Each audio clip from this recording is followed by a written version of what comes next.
How to fix Instagram Reels lag.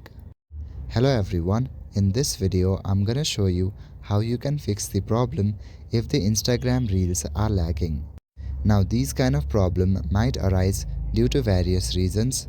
However, you can try some of these troubleshooting steps. Firstly, go to your Wi-Fi settings and make sure that you have a good internet connection. If your network is lagging, then forget the current network and re-add the same network or a different one.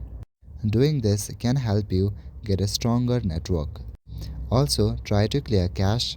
Tap and hold on the Instagram app and click on the eye icon.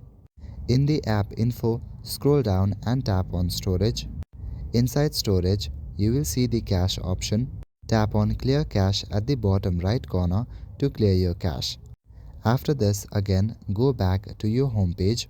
Try giving your device a quick restart. After restarting, go to your App Store or Google Play Store. Search for the Instagram app and look for any updates that may be available for the app.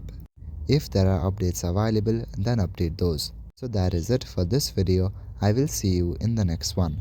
Thank you.